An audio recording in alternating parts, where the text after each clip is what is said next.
Look, the party just started. I'm hitting my target, I feel like I'm Harden. Get green like the garden. I'm soft like New Orleans, get it jumping. They calling me Zion, constrict shit like a python.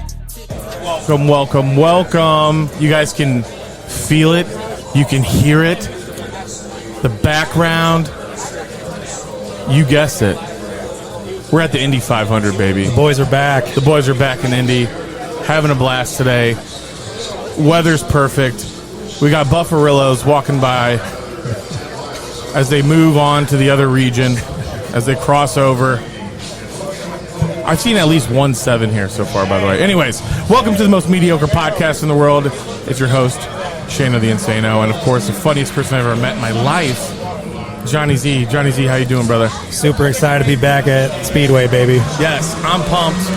And this is the first time we've been have our live video going on here down in Indy as well. Shout out to, obviously, the man on the ones and twos, intern Jake. Jake, how you doing, brother? I'm doing good. Doing good. Feels great to be back. Yeah, we're going to talk about the really bad haircut you have a little bit later. But speaking of great haircuts, of course, a staple in the These Dads Suck ecosystem, one of our favorite follows, and he should be yours, the best racing handicapper in the universe, our friend and compadre, Dale Tanhardt. How you doing, brother? Welcome back. Hey, pretty good, man. I'm a little hungover from Friday night, but we're rocking and rolling. I've got a lot of new Indy 500 rookies I'm introducing, as my mic just broke. Yeah, we're good. Keep going. We're good. Yeah, we're doing okay. As you said, the weather's nice. It's kind of cool. We like this overcast. That helps us out. And hopefully the weather holds off for Sunday, too. I'm a little nervous about race day, but it's rain, shine, storm. It's just really awesome to be here. Yeah, so, there you go. We hear him in the background there. So you said Indy's treating you to your nice little hangover this morning. What'd you do last night? We went out to, we did the go-karts on Main Street. Went up into that bar, watched the Mavericks and Timberwolves game, the truck race. Yep. You talk about the betting thing. I lost my retirement fund on that truck race last night. That was very disappointing, but we'll rebound this weekend. And after that devastating loss, we went downtown to 16-bit. You all been to that arcade bar down there? Yeah. It's pretty sick. Yeah, it is. It's just so packed. It was crazy. And then we went to, just bar hopped, a couple different places, had some fun. So, yeah, it was a good night. So outside of the race, you like Indy? Oh, shit. Oh, my God. It's all good. Yeah, hey, it's gone. It's toast. So, Yeah, I don't know what had happened. technical difficulties. I can hold it. It's okay. We'll get it in your hand. Here we go. I don't know how this could get... There we go. We're dialed in. Boom. All right, we're back. Dude, That's just what we do here. I totally understand as a guy that did the podcasting stuff for a long time. This type of shit would happen every time we did something big. Like, like a big interview with a driver, everything would go wrong. Like, something would break. The recording equipment would just stop working. It would be a nightmare, so I get it. And this wasn't even that bad. I think the biggest thing that stands in front of us between, like, where we are now and, like, making it big is, like, a good table. Yeah. Like, that's literally all it is. We're using our friends' kids' puzzle pieces just to hold the mics up. But that's how you got to do it. Like, you have to find ways to put things together to save yourself. I mean, I guess it's a little more work, but save yourself some money, make it feasible, you know. Sure. That's what we did, the same type of thing, you know. So going back to last night, so do you typically run around with a little bit of an entourage like you have this weekend? Used to, but as we've gotten a little bit older, our friend group has just become less and less able to make these trips. So this year I'm like super pleasantly surprised that we were able to get a good group together because a couple guys we've been asking to come for like 8 years and they've never been able to, and now they're finally here together with a couple of my OG guys. So we've got a group of 6 guys. Last year it was just me. The year before it was just me with Kelly. Kelly Sander, all the older guys. It was just me and them last 2 years. Oh, hell and this year I've got 5 other dudes that are degenerates like me. So it's awesome. All from your home state? Yeah, we all. Well, one guy's from Cincy, and then everybody else is from Mississippi. Yeah, part of America.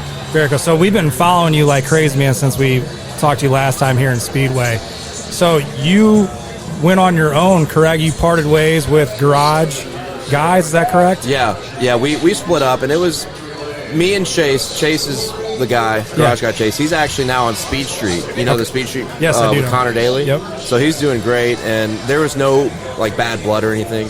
We just kind of, we did what we did for like 3 years, and we were just kind of burnt out, and our ideologies were a little bit more different on just content creation. And we're still close. I mean, we've been talking all weekend. So, went solo, and things are going pretty well, man. I saw on your story you're still rocking the Hooters flag. Yeah. Are they sponsoring? No. They're getting the sponsor yet? They are not. They finally left as, I mean, dude, I can't believe they were even with my dumb ass for 2.5 years.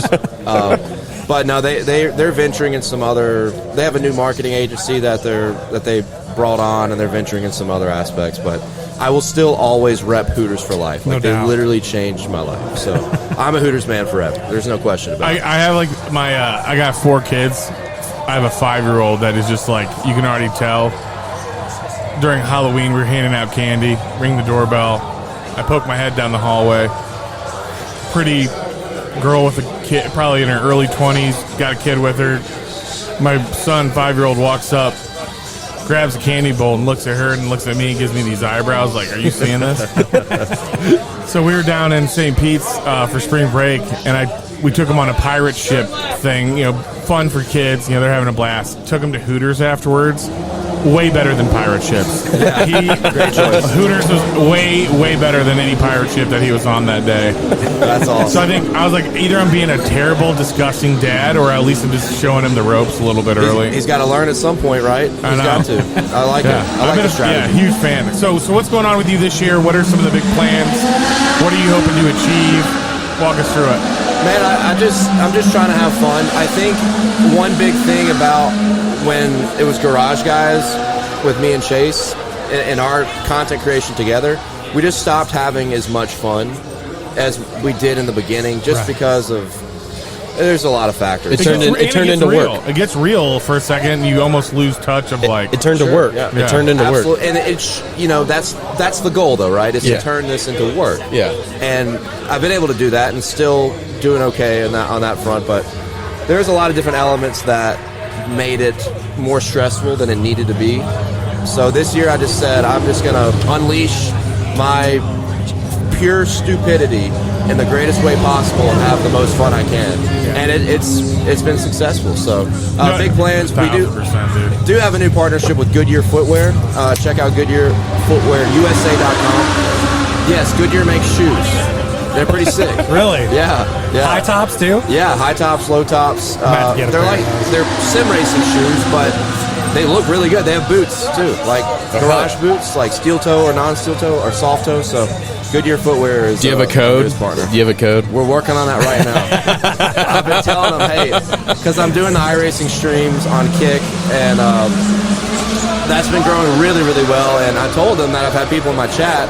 Once we announced the partnership, and I did a few stupid bits on Instagram and the iRacing stream, I generated a few sales. I was like, guys, you give a code, we're gonna sell some motherfucking shoes. So yeah, that's a good partnership. I think you brought up a really important point too, which is just like being authentically you. Yeah. Like the second that you start to try to like pander towards a different ideology or different philosophies, there's all the magic gets gone. Even if it's a dumb bit, even if it's not funny to anyone else but you, drop the fucking bit, dude. Yeah. You know what I mean? Because if it's funny to you, it's going to connect with the right people, right? And when you're connecting with the right people, those are the ones that are going to support you through Patreons, through T-shirt sales, merchandise, Goodyear Footwear. Those are the people that you're going to connect with. Absolutely. So I love that. Just focusing on yourself and be authentic. Yeah, I think too, there has to be a point where in this realm you have to realize you can't succeed if you care what people think about you, right? Oh, amen. That's a hard thing to let go. Like, I didn't do content creation when I wanted to as a teenager. Like, me and one of my buddies that's here talked about it for years. Let's start a podcast. But we were so nervous about, like, the perception of our friends and family for, like, I'm literally 7 or 8 years. Yeah. Like, I put everything off because I didn't really have friends that like NASCAR. So, it's just me and my dad. And that's fine. But not having people around me that liked NASCAR or racing in general, like IndyCar, the way that I did, inhibited me from really getting started on that front. And once you let that go mentally, because, I mean, we're all going to die, dude. Like, life's fucking short, man. Like, I can't believe I'm, like, first time I was here, like, it felt like it was not that long ago. Right. And now it's been like 14 years. It's ridiculous. But it flies, dude. Yeah, so I think letting go of, like, what people say and think, you have to have thick skin if you get any type of notoriety, because people will start chirping, they'll start DMing you some pretty messed up shit. Yeah, we're pretty much. Am I mean? Like, we had a video recently that got quite a few views, and the comments on it are like, we're pretty sure there's quite a few like actual hits on our life right now where people are trying to take us out. It's like, dude, we were just talking about showing our dicks. It's not a big deal. Why is everyone so mad? Dude, let dudes be dudes. Come on. Yeah. There's guys that are way too invested in it, that are like taking it to a step too far. They're like, yeah, let's hurt people. And you're like, what the fuck?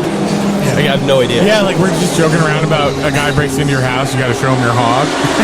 And then people are commenting like, no, what you got to do is you want to use a high caliber this and that, and then you want to tie him up. It's like, just jokes. Like, okay. People take everything extremely literally on a lot of fronts, especially on social media. It's funny, but wild, man. It can be dangerous riling people up, you know? So walk us through the iRacing things. I see you're starting to get pretty big with that. Yeah, so my thought process here is iRacing is, I love iRacing, dude. It is such a good experience and just a service. Like, it's a sim. I treat it like a video game. Sure. And I think that's, unless you're William Byron, who became a NASCAR driver because of iRacing, 1 in a billion, you should treat it like a video game, not a sim. But people get really, really crazy with it. So I had this thought process of just kind of like memeing it, I guess, with the racing helmet and my bubble goggles, which I've had a couple of these for several years and just haven't really done a lot with them, just because I'm a big NASCAR, Dale Earnhardt, Dale Jr. collector of all sorts of random shit. And I just said, I'm just going to pretend to be one of these guys that is like a sweaty iRacer who's, I mean, what are you going to do with it? You know, and the market is like, just like the streaming market is just very, very thin. Like, it's a niche type of deal. So I was like, I'm just going to start streaming and wear this, I call it my NASCAR IndyCar license CTE proof helmet, and then my bubble goggles that can see the air, and it's just that persona has exploded. What's crazy is it's stupid, but it's fun, right? When you brought that up last time we talked with you, our hometown, they just started popping up everywhere. They one dude took a whole restaurant downtown, put them in the Power Up Action Park, put the iRacing in. Literally, dude, after we talked to you, it just blew up, which I'm sure is already big, but it finally got to our hometown. Yeah, I've been on iRacing since 2020, so I've had it for a good amount of time, but yeah, their experience is so good when it comes to the actual feel of like driving a race car. Like, it's so damn fun. So I'm not surprised to see it blow up, especially when you have the IndyCar presence has grown on it too, because IndyCar had this big fiasco. I don't know if you guys saw this with the video game deal that fell apart. That was the best thing that could have happened, because it allowed them to partner with iRacing to make that experience better. Now they have big leagues, and they've got a cash prize league now. It's like $50,000 or something. Like, when you have that, and you have guys like Tony Kanaan and Dale Jr. that constantly promote iRacing, I'm not surprised to see it blow up. Well, it's kind of it reminds me a lot of, you know, when UFC and a lot of the mixed martial arts MMA stuff came out. It's like, well, where are these guys coming from? It's like, oh, they had to be from Brazil or from Japan. They had to have this kickboxing background or jiu-jitsu background.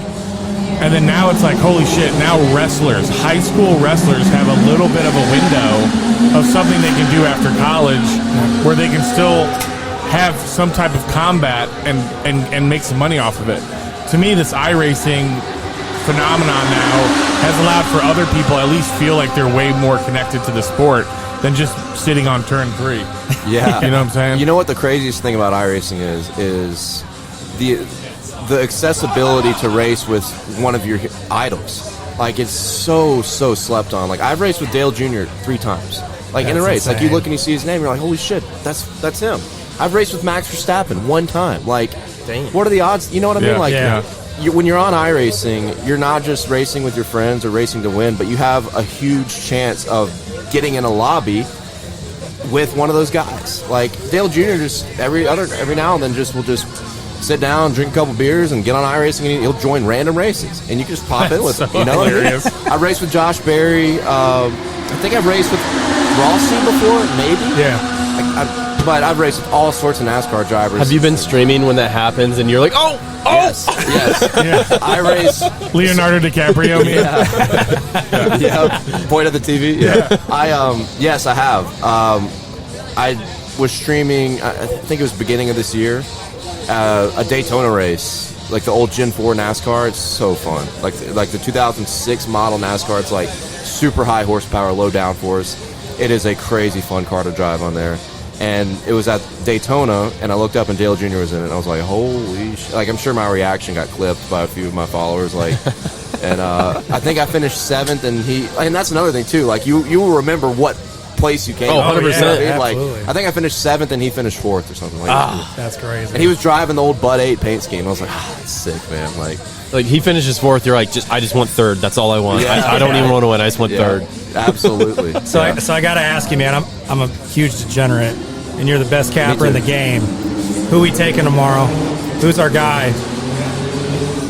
So I'm on Willpower and Alexander Rossi over everybody else. Gotcha. Rossi for me, and I think I gave this bet out last year. A Rossi top 5, Yeah, or but it below hit. top 5. It I hit. bet both of those last year, like maxed them out. And Rossi is just so good here, man. It hasn't mattered what equipment he's been in. If he doesn't have like a catastrophe where he either crashes, or one year he was leading a bunch of laps and his pit crew like had a fueling issue and he lost in a green flag pit stop, lost like a lap. He finished 27th. In the 2 races are, I think he has 7 starts. The 2 races that I just mentioned where he had problems, he finished like 27th and 29th. The other 5, when he hasn't had an issue, like a random problem, he's run like 7th, 4th, 3rd, 2nd, 1st. Like, Damn. his statistics are amazing here, and he's got a good car this weekend. So I love Rossi. You can get him 13-1. Like, Put it in.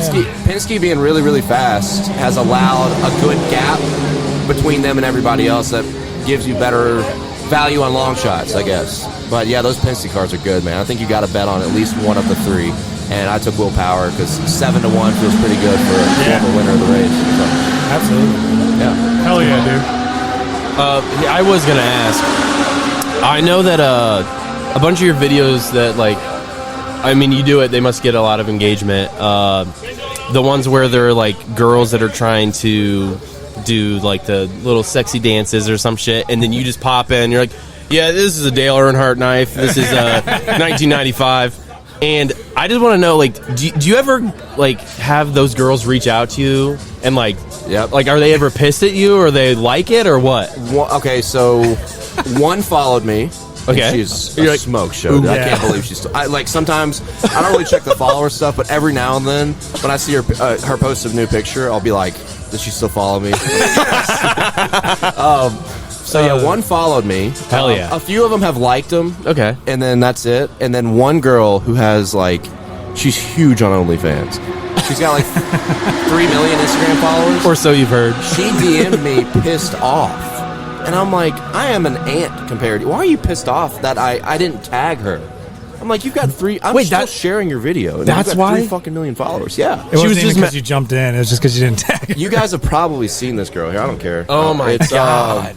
What is her name? It's like Dude, jelly. if you follow this chick, Jelly unfollow her. Jelly bean brain. She's Cancel the debit card on this lady. She's probably super gross. Send it over here. I mean, she is So attractive. I can but yeah, stay she's got far, far away. Yeah, I mean, I just was shocked. Send me that the link so I can see how disgusting she looks.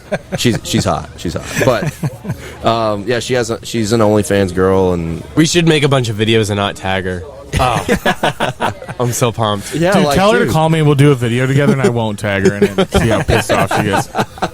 Yeah, I'll send you her handle. But yeah, so that was shocking. I was like, I literally was reading it jaw dropped. I was like, are you serious? Like, you're upset over? I mean, I think Instagram, I've got 43,000. She's got 3 million. Why the fuck do you care? You know. Anyway, yeah. So I've had a few little interactions that are funny. Wow, that's insane, actually. So from some of the social media platforms, when you guys are pushing out clips and stuff, where are you seeing some of the most traction for yourself right now? Which platform, is that what you said? Yeah. Instagram for sure. Okay. Instagram has developed a big cult following, while TikTok is extremely random, and they shadow ban my videos all the time. Really? Yeah. Like I'll get a notification that it says this video is not eligible for the For You page. So like the only people that can see them are like my followers unless they share it. And that's annoying as hell. Do you think pisses me off? Does it have to do with like the music in the background, or that's why it's annoying. Is like you can't just put a video out. You have to think about the elements that could get it like shadow banned, which is part of it is the music, right? Which I could pick a song that's available, and then a day later it says this audio has been removed, and I'm like, what's the point of? It's like people are constantly sending copyright strikes repeatedly, like back and forth. And we had a video get taken down because we had a black dude in it. Instagram was like, no, not having it. Oh my god, cancel them. Instagram did that. Wow. Yeah, take it down. Take it down. We don't want any of that. See, Instagram. So we've been sticking strictly Vietnamese men on our videos lately. Shit. Just make sure they don't take it down. Instagram has been good for me in like having a dedicated cult following and just the amount of new engagements it gets.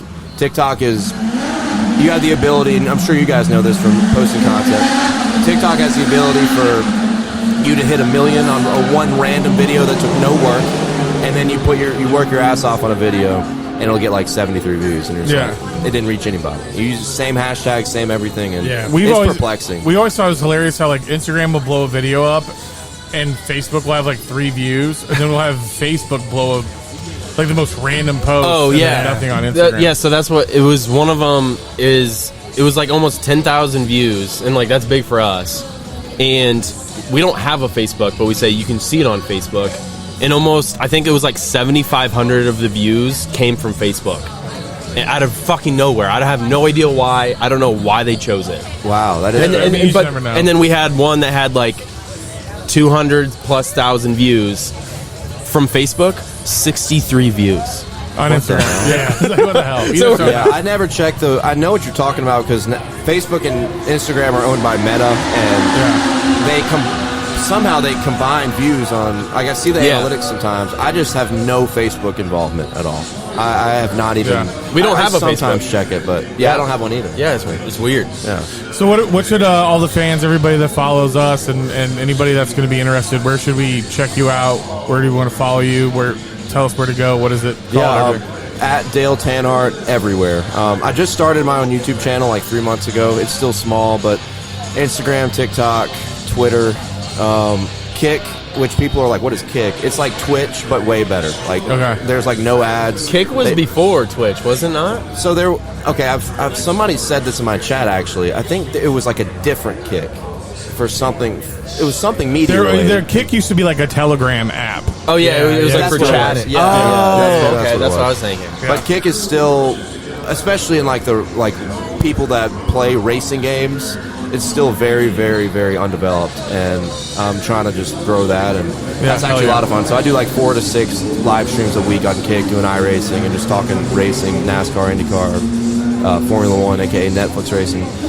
Dude, I love it. So just add Dale Tanhardt everywhere, and appreciate you guys having me on. Yeah, thanks for fitting us in. Dude, man. I'm sorry about this fucking You're mic. good, man. Dude, it's fine. If you could break more things next time. I was gonna say, dude, keep being you. Your content's great, and like before you know it, man, your Goodyear shoes are gonna be up there with the Trump kicks up there. Yeah, sold out nonstop. Right? Yeah, one can dream, right? We'll see. But yeah, thank you guys, man. You guys have an awesome setup. Y'all have a lot of great energy, and nobody does it better at the Indy 500. Bring the fellas over later, man. We got this bar back here. Yeah, I got to talk to Kelly too, right? Yeah, we got a private bar back there. Actually, hell yeah, that's awesome. Yeah, we'll be back. We'll probably come back pretty drunk from the Mantis party. So that's perfect. Yeah. There we go.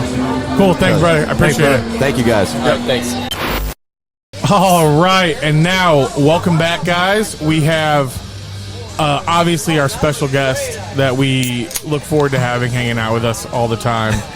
The official or unofficial mayor of the Indy 500, your favorite and definitely ours, Kelly Center. Welcome back to the pod, my brother. Thank you, guys. And sit down. Everybody, you can be seated now. I like these microphones. I didn't know the Radio Shack was still in business. These are nice. It's actually upgraded to a radio 1-bedroom apartment. Thank you very much. Okay. Yeah. So new, but holding microphones. I mean, not since. That's why I don't drink tequila anymore. I've held a lot worse in this hand. I'll tell you that. That's why I do not do tequila anymore. But it's good to have you guys here. Thank you, man. We love coming down here and hanging out with everybody. It's been a year since we got to hang out with you. Anything that happened in this last year that we maybe need to take note of from your life at all? Well, I'm not at liberty. It's all in litigation, so so I don't think I'm able to. But man, the fact that you guys, I don't know that I would drop everything I'm doing in Fort Wayne to come to Indy. I mean, what the hell could be going on in Indy that isn't happening in Fort Wayne? I think a tornado went through there last month and caused about $24 worth of damage. A whole zip code is missing now. And that was near total devastation. But that's okay. Somebody's got to live there. Some people look at it as just spilled milk, and that's fine. It's only appropriate that Fort Wayne sits on I-69.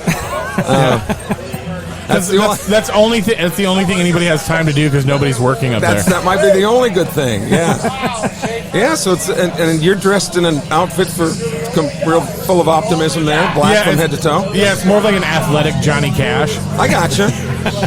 Johnny Cash, I believe, athletic, not so much. But it's okay. And it's good to be here too because you guys will be excited to know I've used up all my frequent eater points at Charlie Brown's this morning. And a staple in Indy. Yeah, I got a free stack of pancakes this morning with my 15th visit in the last 2 weeks. So what day did you get here, Kelly? We got here the Thursday before qualifying. Wow. Yeah, and we'll drive 10 and a half hours from the boot heel of Mississippi. Yeah, I know what you're thinking. You're making fun of Fort Wayne, and you just admitted to people you lived in Mississippi.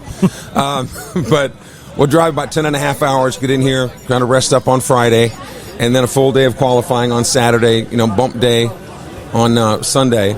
And poor Nolan Siegel, that poor kid. Yeah. I mean, only one person's not going to get in the race. And, you swear it's not going to be you, right? And, of course, Graham Rahal was probably thinking it was going to be him again.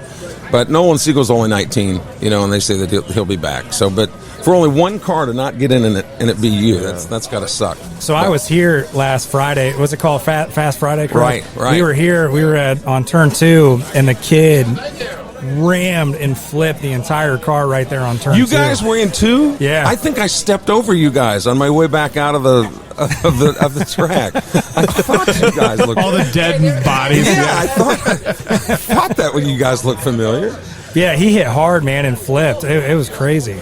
Well, they had it trimmed out, I'm sure, so much that you just got to try to make it, right? So under normal circumstances, you wouldn't be that trimmed out. But, man, and anybody that ever comes here doesn't realize that they're going 2.5 miles in about 38 seconds. And it's tough to imagine that. And then when they get here and realize, that some of these kids 19 years old. Yeah, that's wild. Yeah, and doing that. So, and this year's race, I think more than probably the last 5 or 10. I know they've been talking about the speeds of the Penske's and stuff up front, but McLaughlin hasn't exactly, even though he's on the pole, he hasn't exactly lit the world on fire with that equipment that he's got. And you'd think, well, then Newgarden's your guy. Well, but he won last year. Yeah. And the odds of going back-to-back just have not been very good over the years. So that leaves with Will Power, who was only middle of the pack in the speeds yesterday. So I think more so than ever before, this thing might be as wide open as it's ever been as far as who could win. You see Dixon, who had a terrible weekend last weekend, was 4th or 5th highest on the speed chart yesterday at Carb Day, and Pelot has moved his way back up again, who you'd think, I would have thought Pelot would have been the favorite going into this weekend, and he still might now that he and Dixon are climbing up the speed charts, but I think it's going to be wide open this week. It should be great if we get it in. It's supposed to rain, right? It is, and not just rain. I mean, they're talking about like the thing that wiped out Fort Wayne. I don't know that there's anything left to wipe out in Fort Wayne, but just this podcast. Yeah, well, we want to protect the podcast. That's why we have this high security awning over us here.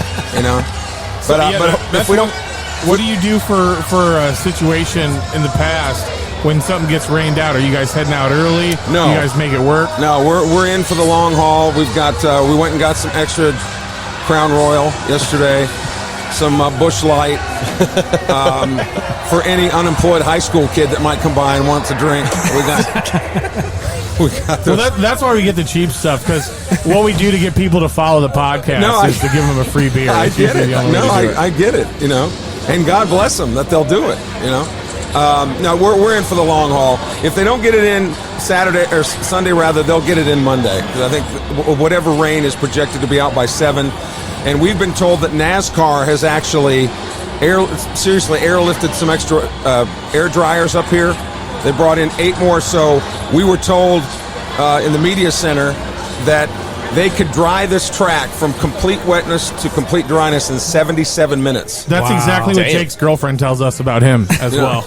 77 minutes? I want to shake this guy's hand. Yeah. 77 minutes? That's a man. He can dry her out pretty quick, is what we were told. Oh, dry her out. Yeah. Oh, not the other way around. Okay, I gotcha. Yeah. 77 minutes is... Especially since this new haircut, you got to see this thing. Look at these. Show him what you got working with you, Cal. He doesn't like it. 0 sideburns.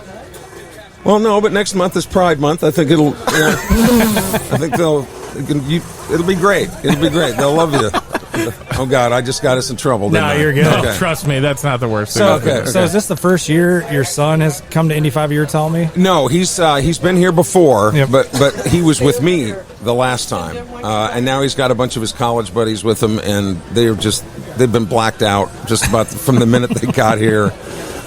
It's a great town for it. I mean, they host so well. Yeah, they went downtown to O'Reilly's last night, which is the arcade bar, and they said they were shoulder to shoulder, and they've just been blowing and going. But they'll get the puke and rally. They're right back at it, and God knows where they are now. They went to the Coke lot last night and survived. Yeah, thank God. Yeah, that's why he was hungover. Which is a 50-50 proposition, right? Yes. Anymore. And so they're downtown today, battling the parade traffic and partying and. Then we'll do our draft tomorrow morning. We draft drivers. You know how you'll have a poll? Lots of times people will poll drivers. We draft, and it's based on seniority. And since this is my 49th race, I always get to pick first. So you'd think I'm sitting pretty good, right? Yeah. And I never win. I have never so much as won a canned ham in that damn thing, And I'm always pick the polls. Our 4 categories are winner of the race, leader at the halfway point, first car out. So if you get stuck with a slapdick and you go, you still get some money, right? And then highest finishing rookie, that's really fun. Which there are 7 in the field this year. So strategy-wise, do you take the pole sitter or somebody that you think is going to finish in first or leader at the halfway point, or knowing you only got a 1 in 7 shot, do you take one of the rookies? Do you take Kyle Larson, knowing that if they don't get it in tomorrow or start it late tomorrow, that he might not even be able to drive that car? And they had electronic issues in the gearbox yesterday. He's been fighting that problem all week. So even though he's by far the fastest rookie, do you take a Kyle Larson? I want to ask you guys, the fact that Larson is here, what impact do you think that has had on crowds or the buzz around the race, if at all? I know that a lot of people that we've been talking to in the race world and the economy are pretty pumped and excited. I mean, I think what's more important though is everyone always wants to talk about the machinery, right? Yep. What do they drive? What do they have? Yeah. So then they have a problem, like when you have just the idea, the phrase electrical problem in the gearbox, that tells you like how fucking badass these machines are. Yeah, I was at the the Dallara press conference the other day, and Dallara has developed esports is now one of the fastest growing sports at the college level. Oh yeah. Ball State, IU, Purdue, all of them have really, really good. Butler even, they all have really strong esports programs, and so Dallara has developed the software now and they were telling us that on these Indy cars now there are 60,000 different parts that could malfunction. Wow. That's wild, man. So you have to have AI involved because no human being could possibly digest what to do if 60,000 parts go belly up at once. That there'll always be a human being in the cockpit, but AI is going to be more and more. And really, when you think about it, and you look at William Byron on the NASCAR front, that kid was a gamer.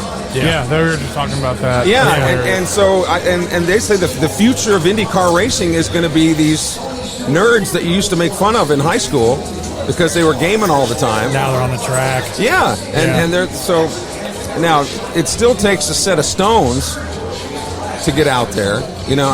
And as Takuma Sato gets older, I think he's got to carry his in a wheelbarrow, man. That guy is in his 40s and he still doesn't lift for anything, you know. That's how you get to be a 2-time winner, and you can't learn that. I mean, you either have them or you don't. You know? I know that a lot of these, you know this historically. I mean, some of these guys have been in the seat since they were, 4 or 5 years old, running go-karts and everything else. And then to know that somebody can sneak in from playing it as a video game, which is insane. Well, and now the Andretti people have announced that they have signed Dan Weldon's oldest son, who I think he's only 13. Damn. You know, to be in their NXT, the Indy Next series. So 13 years old, who doesn't have a license, to do anything, right? But they've already signed it. And considering what happened and how that race affected their family, and the fact that the kids would want to get involved in that, or that mom would even let them get involed. Yeah, it says something about sport. It reminds me too about, if you think about when the MLB really started to, there's people in the Major League Baseball that are making $100 million contracts and nobody knows their fucking name. Right. And a lot of that, too, comes to the fact that these kids are getting recruited at 11, 12, 13 years old out of Puerto Rico, out of Cuba, all these places. And now you see what this does for, if you have a social media presence of, 6 million, 10 million followers, now the sport looks at you and says, man, this wouldn't be a bad kid to have on here. How do we get the support around him to get him up here? Right? So I think the future of the sport is going to be very efficient, where it's not shooting out branding across, TV, but you're focused on the people that truly follow a racer. And if they get him in, then you're good to go. You're talking about merch sales and everything else. And social media, look, I'm an older guy, right? So social media is still kind of Mandarin Chinese, to me. But we were hanging out with Dale Tanhardt, who you guys had on. We were with him at Carb Day yesterday. I mean, we were amazed at the number of people. Hey, Dale, from all over the world. Now, he was in his unique outfit, which he kind of stands out in some of the clothes that he wears or doesn't wear, whatever the case may be. But social media really is. It's going to be great for the sport. I mean, since we started following Indy closer, IndyCar racing, it's we've been doing the St. Pete's race for the last 3 years, and you start to see there's just so much. I would love to see the actual numbers of viewership. I know that the TV show came out on a low-level app 2 years ago. So there's you're starting to see it start to pick up so much. And I think, I hate to say it, but F1 racing even helped a lot of people jump into the IndyCar circuit as well. And I hate that we lost the F1 race here. I get it, but I hate that it happened. And of course, NASCAR is going back to the oval this year, here instead of the road course, which I think will help. Because the average NASCAR fan, they're not as big a favorite of the road courses as they are, the ovals, whether they're short tracks or the big tracks. So I'll be interested to see how that plays into attendance here. The heat, is always a factor too, unless you can get some of these covered seats. And I'm really hoping that they get this race in tomorrow, because we can stay, for the race on Monday. But I'm doing some remodeling at the house on Tuesday. I'm putting mirrors above my bed. Yeah. And so a security precaution, of course. Well, and just to be safe, I'm stenciling at the bottom, objects are larger than they appear.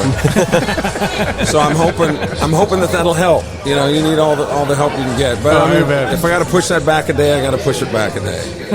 So are you feeling like this? Because from our standpoint, we see the increased viewership and people get into the sport.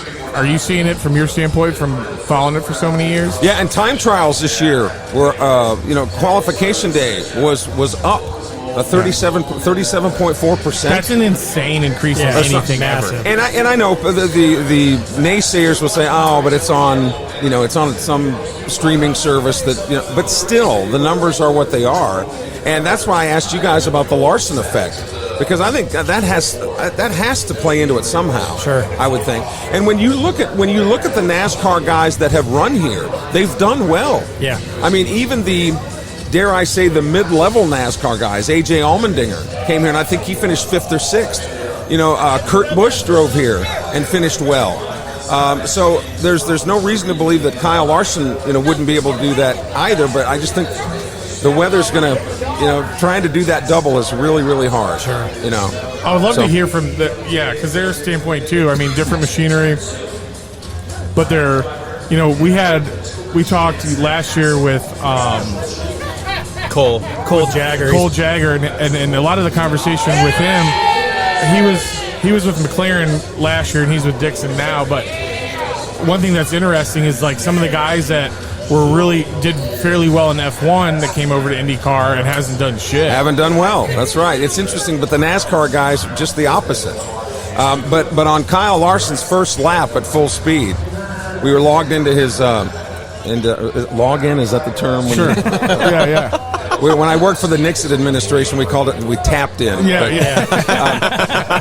You'll have to Google that, young people. You Google it, you'll laugh your ass off. Anyway, we're on Larson's feed or whatever, and when he was up to full speed, he said, "What in the F did I get myself into?" Yes, that is awesome. Even a guy that knows what speed is about doesn't know about 240 going into turn 3. When they'll max the NASCARs out at probably 198 or 200. Right. 240, where if you don't have that wing on the back of the car, you're in the air. Right. But I like the fact that Indy 2 is trying to make it more family friendly, even here today. And I know you've kind of got barricades up because it's illegal for a lot of you guys still to be around children. But they're doing everything they can to make it more family friendly. Like I said, I shouldn't make fun of you guys. I still got my ankle bracelet going on over here. So they know where I'm at, though. They know where you got the exemption to come to the race. I do, but they're monitoring me 24/7. Trust me. So, Kelly, who's your favorite for tomorrow? Because I know you said a lot of people are saying Will Power. I've heard Will Power twice now. Well, his pit, and I think that was the after effects of his pit crew winning the pit competition yesterday. And he has won it once, but Will Power has not had good luck here. I thought coming into the week that Palou was going to be the guy to beat. But none of the Ganassi cars have shown much during the qualifying process. But Monday, there was a practice session for 4 hours. You saw Dixon and you saw Palou creeping on up. Yesterday at Carb Day, while I was still coherent, that you could see that their speeds were going. I learned yesterday, too, Jell-O shots can be made with more than vodka. Did you guys know that? well, I've heard stories. Tequila? I've never seen it for tequila? real. Oh, you've heard stories. I've heard stories. Oh, is that what we're saying? I've heard rumbles. Okay. Yeah, tequila. There was some tequila Jell-O shots yesterday and rum Jell-O shots. I think I like the idea of a rum Jell-O shot. It wasn't bad that I recall. My problem was I ended up in a strange field when I was 16 after drinking too much Bacardi Limon. And now I still feel a certain type of way when I hear the word rum or smell it. Well, that's like I was saying earlier. That's why I don't drink tequila anymore. So I woke up with something in my hand that wasn't this microphone. So, I don't do that anymore. So you're still kind of up in the air. You don't know who you like tomorrow. Man, if I had to, believe it or not, you guys, if I had to pick somebody today, I'd say Scott Dixon. He's in the seventh, but he's in the 7th row. But there's a guy that's been around it a long time and knows how to get around this place and knows how to operate with low fuel. Knows how to milk the gas tank a little bit. So how about that for kind of a long shot? I like that. Scott Dixon. Like I said, middle of the 7th row. People go, well, it's tough to win from back there. True, but remember Scott Goodyear, those great finishes. Scott Goodyear finished or started 32nd one year, wound up 2nd. So if there's anybody that can do it with the experience of the team, with the knowledge of the track and everything else, I'm amazed that Dixon has only won it once. I really am. And obviously on the age scale of drivers, he's getting toward the end of his career. But I don't know. I just got to, as Quasimodo said, call it a hunch. But I think maybe Dixon. Is that who you took with your first pick? I haven't decided yet because again, you go back to the strategy. There's only 7 rookies. Yeah, and if you want to win money, All right, there's only one of 7, so you would think, well, you got to take Kyle Larson, right, if you want to win some money. But if you take one of the guys in the front row, like McLaughlin, if he doesn't win the race, he's going to be in there probably to lead at the halfway point, right, which is one of the ways we pay out. And then, you got Graham Rahal if you want first out. God, I hope they're not listening to that. I got a question for you guys. So you're saying the 7th row, there's a lot of benefits to there. Usually when I go to the race on Sundays, there's an average of 1 to 2 wrecks. So where would you want to be as far – do you obviously want to be in the front to start after qualifying, but is there a benefit to being in the back knowing that there's so many wrecks here at Speedway? No, there isn't. There isn't. But again, and it would take him probably 3/4 of the race to work his way up. Okay. But I think a guy that, like I said, he knows his way around this track. He's won it one time before. He's got a proven winning team, with, Penske obviously is number 1, but right behind him, is his team, so Ganassi. Yeah. So, again, that would probably be a long shot. He would be my long shot, but just because he's on the pole and there's such an advantage to being on the pole and running in clean air, McLaughlin's not a bad play. And his car has been – he wasn't on the track a whole lot yesterday. I think they've kind of got it set up where they want it. And, if something's not broken, just leave it alone, right? Yeah. So I think they have a quiet optimism that McLaughlin's going to be their guy, but he's just not a whole lot of fans know a lot about Scott McLaughlin. So it's kind of you just don't see a lot of people talking about McLaughlin or saying I'm cheering for McLaughlin. Sure. But it's a business, and obviously the Penske's know how to do things well. Right. So if I was going to pick today, I'd probably have to take McLaughlin. There we go. But like I say, a long shot might be Dixon and Santino Ferrucci. How about Ferrucci in the AJ14 Chevrolet? There's a guy that's starting 3rd, 4th row. Been really consistent. Again, fearless kid, 25 years old, doesn't know any better. So he's another one to watch out. He finished 3rd last year, I think, Ferrucci. So he might be another one that would be worth drafting, in your Sunday draft. So we need to get a text from you tomorrow to see who you ended up going with. We'd be curious to see. Well, you might get one sooner than that. You guys got bail money? I feel certain that might be in the offing as well tonight. Look, just because there's a little snow on the roof doesn't mean there's not a fire in the furnace. So we're gonna go hard tonight, and then hopefully we'll get this thing in tomorrow, you guys. Really, because I would hate the fact that you'd have to go back to Fort Wayne without. Okay, what girl did you wrong from Fort Wayne? I just want to know. Or wronged you, possibly, is what the deal was. Well, I have answers for both, actually, but I'm under court order not to be able to. Let me tell you, one of the girls, it involved a jacuzzi tub, Alka-Seltzer tablets, and a midget. Oh, so you'll just let your imagination run wild. But a jacuzzi, a midget, a stapler, Alka-Seltzer tablets. Alka-Seltzer tablet. Yeah. So, like I say, let your imagination run wild. But as wild as you want to let it run, it's probably pretty close, and apparently against the law in Fort Wayne. So, marrying your cousin, knock yourself out, but don't be caught. Well. With a midget, Alka-Seltzer tablets, in a hot tub. Words of the wise. Yeah. Very cool. Are the Comets still in Fort Wayne? Hell yeah. Oh, yeah. The Comets hockey team. Oh, yeah. Hell yeah. I was raised in Des Moines, Iowa, and they used to play in the International Hockey League with the Fort Wayne Comets, the Dayton Gems, the Toledo Blades back then. Yeah. Kalamazoo Wings, Saginaw Gears, Port Huron Flags. Still very similar. We still play a lot of the same cities. Okay. Teams and everything else might have changed since then. Now James Dean, isn't he? James Dean, didn't he? Fairmount, just south of Fort. Yeah. Okay. Just south of Fort Wayne. Well, what besides an empty Greyhound bus? What good has ever come out of Fort Wayne? You're sitting with it. Yeah. Okay. Okay. Boy, Rod Woodson for the Pittsburgh Steelers. Have the people at the Chamber of Commerce got their work cut out for them? Oh, Pam from The Office used to live there for a brief time in her life. We're reaching. No, I was going to say Pam was the name of the girl with the midget and the outfit. So I started to get a little nervous. You're like, oh fuck. Yeah.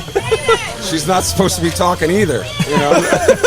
I don't want her to get in trouble. But Oh, God. But man, it's great to have you guys here again. Yeah, great to have you, thank man. you. Thanks for stopping out, and we'll look for that text to figure out where you ended up on the draft. We'll be curious to see who I'll you do pulled. that. And love the Dad Sucks podcast.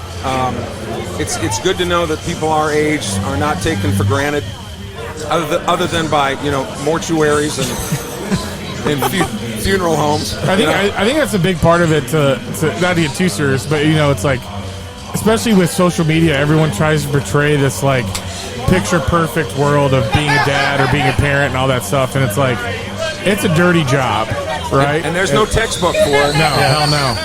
And God knows the women will tell us every day how bad we are at it. Amen. Yes, I'm single. I know you find that hard to believe.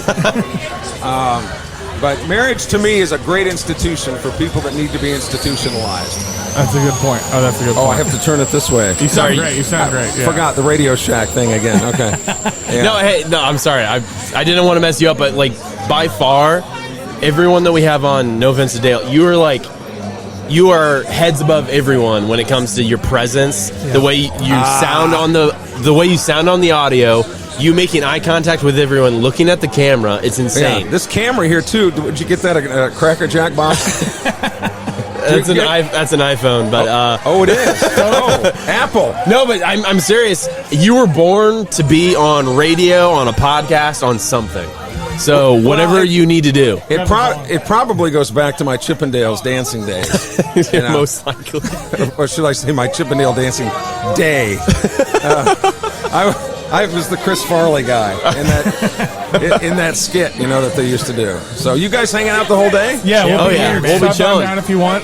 We appreciate you spending the time with us today. You guys, don't search them, don't Google them, but just know the mayor of the Indy 500 here. We appreciate the time, Kel. And thank you so for much. the kind words. Oh, no. It was very, very kind. Thank you for the knowledge that you're bringing onto this podcast.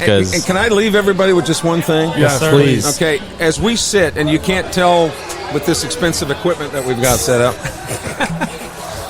but it is overcast on the main straight here, right outside of turn 1. And 3 of us are wearing sunglasses. So what kind of night did we have last night? Amen. Yeah, that's a great point. The lines are open now. And actually, I think in the next segment, the lines will be open. Yep, they Right? will. You're going to be taking phone calls? Oh, yeah. we got Oh, phone they calls. will be. God, dude, you're He's so so fucking good. on it. He's You're so so good. fucking on it. It's insane. That's what we call a segue in the business, folks. And Pam, if you're out there, hope you're doing well. And I hope you're off the meds from the time that you were with me. And don't drink out of this side of my glass. I've got a sore on my lip. So, thanks, guys. Thank you, Yes, sir. sir, man. Appreciate it, brother. Thank you. See you guys. Dad Sucks Podcast, number 1. Hey guys, welcome back to the pod. We're having a blast here, Saturday of Indy 500 today.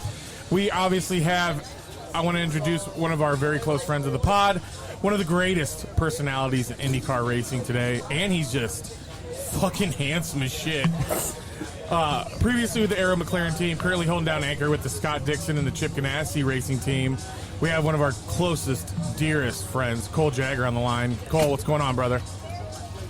Well, it's quite the intro. How y'all doing today, man? Just hanging around, drinking Busch Light like some peasants and having a blast. Oh, like a true American, my friend. Memorial Day. Got to hammer them Busch lattes. Yeah, yes, sir. Yes, sir. How are things going over with the new squad? Tell us about it. Dude, it's good, man. Really good transition. When you get called to be on the greatest driver of our generation's car, you can't say no to it. So I made the leap. No bad blood over there from all the McLaren guys. Solid group of guys over there. But I mean, it's Scotty Dixon, man. I had to hop over there and see what this is all about. So just super excited to be a part of this program. Already got a race win under my belt at Long Beach with the crew here this year, and as a team, we've won 3 of the first 5 races already this year. So just clicking right along, and hey, man, it's been fucking awesome. it was awesome to hear you make the switch. You know, you got, for people that don't know, or maybe you guys are just maybe more relaxed fans, Scott Dixon has currently 56 wins, 136 podiums, 32 poles. So when they call you and they want that beautiful face on the squad, you got to answer the call. I know, man. Yeah, it was a super good opportunity, and yeah, like I said, man, you couldn't turn it down, and it's already paying off. So hopefully, it pays off in milk here tomorrow. Hell yeah! Now let's say the weather holds off and things work as planned. How are you thinking the day is going to turn out tomorrow? Man, I think after practice yesterday, we've got a solid race car. It sucks up well. Scott's very happy with it. The other problem is there's probably, another 20 cars that are also pretty good. So starting mid-pack, we'll see what we can do strategy-wise to get him up front. And with the rain and everything, it's going to be a lot of different turn of events, and we're going to have to be real smart on the timing stand to make it happen. But I guarantee you by lap 100, if we make it to that the old 9 crew will be up there towards the top 5. So I'm pretty confident in our crew and our car setup and our strategy. So I think we got a good shot as I ever have. So pretty fucking stoked to get tomorrow going. Just hope the rain hangs off as long as we can. Yep, definitely. Now, with this year, we got a lot of rookies stacked up. Without throwing props to some of the other teams, who do you like from a rookie standpoint?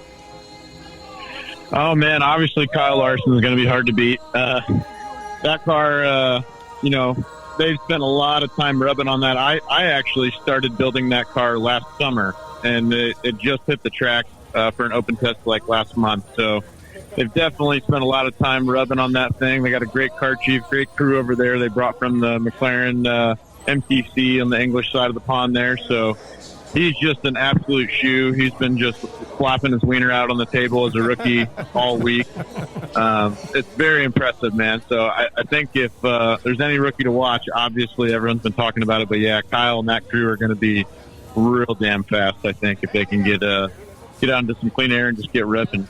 Yeah, I mean, from more of a technical standpoint, what kind of drag does a hog like that usually create for a car going over 200 miles per hour? Well, generally with these, better drivers, when you start building the tub, you have to actually shave out part of the cockpit so their balls can fit in there. Make a nice little ball nest for them to sit in there. And then, sometimes we wonder how they sit down with balls that big. Oh, I know. Yeah. But as far as drag, we try to tuck their nuts in enough that it's not creating any drag and get plenty of downforce out of the car. So cool. It's Z, man. We saw you yesterday getting interviewed on TV there in Carb Day, and right away all the texts were flying through the family because they were giving you a little solo shout-out. It's really cool. Yeah. It's really cool, man, to see where you started, where you went to school. Now you're with Scott Dixon. Like, talk to me a little bit about Carb Day, just like what, just the energy levels and like what you go through with that. Man, Carb Day is nerve-wracking just because the week prior you blast the car completely apart and it's a fresh rebuild. So the front end of that car is completely brand new, and you just hope that whatever you left with after the Monday practice is going to remain there. We were pretty happy with where the car was. So as long as you can get through that 2-hour practice session and your car's in one piece, you can kind of take a breath and know, okay, like we're going to start the race now. But personally, Carb Day is fun as hell for me. I love the pit stop competition. I've done it 9 times now. Still have yet to win it, but it's just a blast. Just like showing our thing. We can just rip absolutely fat daddy fast stops. Like, you're not worried about, like, if you mess up, it's whatever. You just go drink beer with your guys afterwards. But it's a lot less serious during the race. So we just all have fun with it. I've lost in that competition a few times to the 9 car, so I was like happy to actually be on the 9 car. But then, I lost to my previous crew yesterday. But it was fun, man. It's just once that 2-hour practice session is done, the whole weight of the weekend and the whole 2 weeks prior just kind of gets lifted, and you're just ready to go home and chill out and enjoy your life for a day before you get back in and get into business tomorrow. But yeah, man, it's been a hell of a journey getting here. I still kind of have to pinch myself when I look around sometimes just to a little farm town boy from old Columbia City, ended up down here on Dixon's car and ripping tires. So just blessed to be here and just glad I have a good family around me to support the whole thing. Yeah, man, my favorite part about your interview yesterday was your final line. Well, if you can't beat them, join them. Oh, yeah, dude. There's definitely been some looks from the old McLaren garage when we've been waxing their ass every weekend, so it won't be any different tomorrow. That is this is Jake. That's what I wanted to ask. There's been some talk in the pit crew community that they're kind of calling you the Kevin Durant of the game right now. So I just didn't know what you had to say about that. Oh man, I mean I'll try to throw down like old KD. We'll see how it goes tomorrow. I think I don't know. I definitely ruffled some feathers leaving where I was before, but everyone's settled back down now, and it's all good. It was like when old LeBron went from the Heat back to the old wherever the hell he played up in Ohio. I don't know basketball. The decision. Oh yeah. But no, it's man, it's gonna be good tomorrow. I think. As long as the rain holds off, man, that's all I'm worried about. But if we're leading past 100 laps, like, screw it. We're up there. I'll take the wind and the rain regardless. But I love that. Now, we talked about it last year. It's a big focus of ours because we also go down to the St. Pete's and do the pod down there. There was a lot of anticipation for that race. Kind of walk me through how that ended up, what your thoughts were down in St. Petersburg for the Grand Prix. Oh, man. Well, I think we had a couple good cars to win that race, but as you guys have seen in the news lately, they kind of got swooped out from a lot of people from the whole Penske drama that's been going down. Right. Yeah, that was a kind of an eye-opener that happened. I remember hearing at Long Beach when they were saying how the push-to-pass wasn't active. I thought it was kind of strange, and they kind of figured it out there afterwards. But, yeah, you could definitely see that on the restarts the Penskes were having a little bit of a jump. A little more of an advantage than others, but I don't know. For me, that race was a good way to start the season with my new team. We didn't win. We had a top 5 car. I think we finished 6th or 7th. I threw down a couple good stops, and it was just good to get the ball rolling with the new organization and just showing what we can do. Now, are you having I know that you said things are cooled down too as well, but are you getting any type of messages, any type of text messages, throwing shit back and forth from some of your boys from the old team? Nah, I mean, initially everyone was kind of, spicy that I kind of did it when I did it. But no, all those guys over at McLaren, man, I'm still tight with all of them. We still just slap each other's ass and say what up, and it's all good. There may have been some people higher up in the organization that are still salty, but that's their problem, not mine. So they can deal with it. Well, I'll be waving at them, drinking milk. I'll tell you this, man. Well, these dads suck will definitely be throwing the mortgage on you tomorrow, my friend.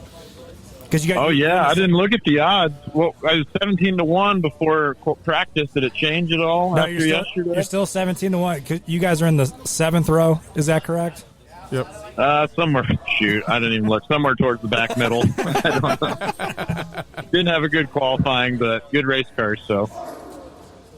Good deal, brother. Hell yeah. But yeah, throw all the cash on there, dude. I wish I could as well, but yeah, hopefully we'll make you guys some rich men tomorrow. Very cool. Hey, we got a new guest with us today. His name's Danny Goff. He's kind of a goofball. Danny, any questions for you, my brother? More like a golf ball. Pull it up. Danny Goff. I got to figure out this mic, but hey, Cole, long-time listener, first-time caster out here. Hell yeah. A couple questions for you. I've been following your career for a while through Johnny Z. Do you have any ambitions to be the chief of the crew? Oh yeah, for sure. That's in my hopefully near future here is the chief of car. I don't know what car, but yeah, man, for sure in the next 5 to 10 years we'll be chief in a car, hopefully, and just moving my way up in any organization that I'm at. So I definitely got a passion for this. Think it's gonna be my thing for life, and I just each year I'm learning more and more, and I think I can contribute a lot more higher up as I go. So yeah, man, sky's the limit. So hopefully be a higher player in an organization, one day down the road, and be teaching guys like me when I was 20 how to do what I did. So yeah, for sure, man. Hell right, for sure. Have some grand ambitions for myself in this sport in the future, hopefully. So love to hear it. And then second question, and I don't want to ruffle any feathers here, but the Penske situation, do you think that's going to impact tomorrow with what happened a few weeks ago? Man, I thought it would rattle him a little bit, but mainly just Newgarden. But he seems to just clicking right along, man. I mean, when he comes out through Gasoline Alley, people have been just straight booing him. Like, holy cow! It's been cringy. Like, I know I'm good buddies with his car chief. I play golf with him. I'm good buddies with McLaughlin. I play golf with him as well, and he seems to just be ravishing in the fact that Newgarden has just been struggling with this so badly. So I don't know, man. They've got some fast-ass cars, and their race pace is really good. So as long as they can just stay focused and not listen to the boos in the crowd, I think they're going to be hard to beat tomorrow, if I'm honest. Okay. Hell yeah. We appreciate that. What's your golf handicap? Oh man, I hover somewhere around like a 10, somewhere in there. Respect. 10 or 11, but yeah, we played a tournament in Palm Springs with a handful of guys. It was like me, Larry Foyt, a couple other guys versus McLaughlin, his engineer and his car chief, and it came down to me and Scotty Mack, Ryder Cup style, on the 18th hole for the win at the PGA West out there, and I choked my balls off, dude. I fucked up so bad. So on the broadcast the next morning, he fucking called me out in front of everybody. So I still got to get a rematch with old Scotty Mack and push his nutsack back in a little bit. Well, I'm sure you'll get there. Last question here. I'll let you get going. I know you got a lot going on. Oh, you're good, man. I'm just watching old races on YouTube. Hell right. Hell right. I'm watching the 94 one right now. Who's the winner? You know? Oh, they're just getting ready to start. This is the year of the beast when Penske had that crazy engine. But, yeah, it's just weird looking at old races and seeing how people had strategy play out and throwing that in your memory banks for hopefully tomorrow. Hell yeah. Do you see what the pit crew members were doing during that time? Did they film any of that? Oh, man, it was so gnarly. The guns were so terrible. They were not wearing helmets. There's no pit lane speed. Like, shit was gnarly back then. Wild West. All right, last question. Man. I'll let you get going. So if something were to happen tomorrow and your driver couldn't go, who would be next up? Would that be you? Oh, man. I guess. Probably not me, dude. I just build them. I don't drive them. These things are fucking crazy. Okay. I don't know if you guys have ever gotten the opportunity to do the two-seater ride at the Speedway, but y'all should do that sometime.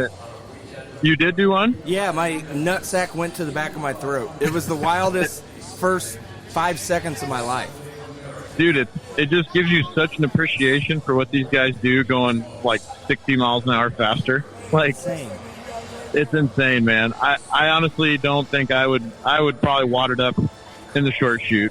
So they're just, man, these guys are just so fucking crazy. It's hard to imagine going 3-4 wide, you know, with it being hot out. Like, it's just nuts, man. Yeah. It's just nuts. So, yeah, I could hop in there. I don't know how far I'd make it, but I'd fucking hold her flat and see what happens. Hey, Cole, so last year you shared with us fun little winning tradition is, you know, taking some donuts out on the tarmac with the jet. New team, is there any fun traditions that won't get you in trouble for sharing with us?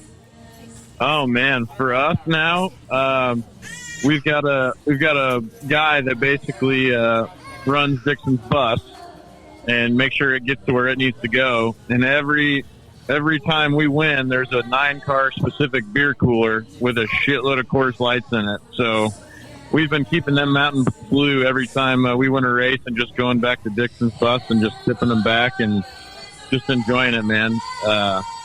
It's been great. Just a lot of times to do that. There's a lot of celebrations happening this year with so many race wins. So nothing quite as elaborate as that, but other than just getting a little shit canned with the boys and celebrating, man. Hell yeah. Hell awesome. Yeah. Hey, well, we appreciate you, Cole, taking the time. Great. Have good luck tomorrow. We'll be looking out for you. and we appreciate taking the time with us, brother. Yeah, man, for sure. Thanks for having me on, and hopefully I can win you guys some money tomorrow. Hell yeah. We're proud of you, brother. Hey, actually, Cole, I think you're a part of a podcast too. Is there anything you want to shout out? Any like Instagram handles? Any podcasts that you want to give some plugs to? Oh yeah, for sure, man. I work with another podcast called Working Class Bow Hunter Podcast. I don't know how many bow hunters you got as listeners, but Working Class Bow Hunting Podcast. Yeah, Working Class Bow Hunter. And do 2 episodes a week and give them a listen, man. They're like the Howard Stern of bow hunting podcast. They drink as much Busch Light as you guys do. Hell yeah. Let's go. Wait, you can't even see us right now because you're calling in, but we have a table completely full of Busch Light. So. Attaboy, you're those kind of folks, then. You do like peas and carrots on that podcast. Hell yeah. Hey, well, we appreciate it, Cole. Have a good one, brother. Good luck tomorrow, man. All right. Thanks, man. Appreciate it. Y'all have a good one. We'll All see right, ya. thank you. Eric McNeil. Eric, tell us what's going on, brother. What? Pull the mic up. You wanted about a fist away from your mouth there. Donald Trump stood up in front of the entire world and said, America needs a superhero. I've been Captain Awesome for a long time. I've been refinishing people's furniture masterfully for many, many years. That's what I've done. But I've been called a genius by so many people, driving me insane. And I hate watching my country fall apart. So when Trump stood up and said America needs a superhero, I had already been passing out these cards. Ever since Joe Biden took our soldiers out of Afghanistan and got a bunch of people killed, I walked up 3 days later at a concert in my little town of New Palestine, Indiana, and I walked up to that stage and I said, he was talking about it. And I said, you tell these people I'm going to run for president of the United States. And I have never stopped. And now look at me. I look like a freaking idiot out here. It's 100 degrees. Respect. Suit. 2 things. I'm on a mission. 2 things I'll ask. One, if you're going to sit down, unbutton your jacket as a gentleman.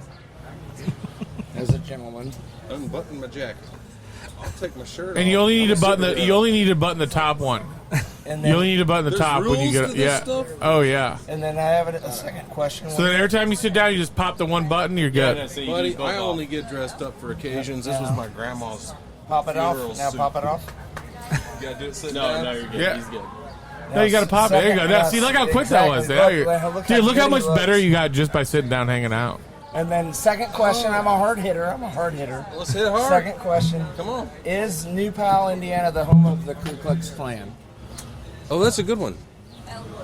I have heard stories. I'm not 100% sure. I have heard a lot of stories. I'm not a member of any of those people. Are you a Red Dragon? According to the... High school athletic mascot. yes. According to that, I'm some sort of a... No, I didn't go to New Pal. My kids are, I guess. All right. But I'm not racist whatsoever. We love our country, and it's truly an honor to be with all of you at the great American race. Gentlemen, start your engines.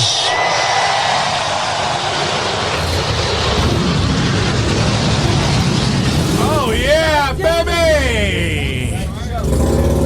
Oh, you hear the engines running at the 108th running of the Indy 500.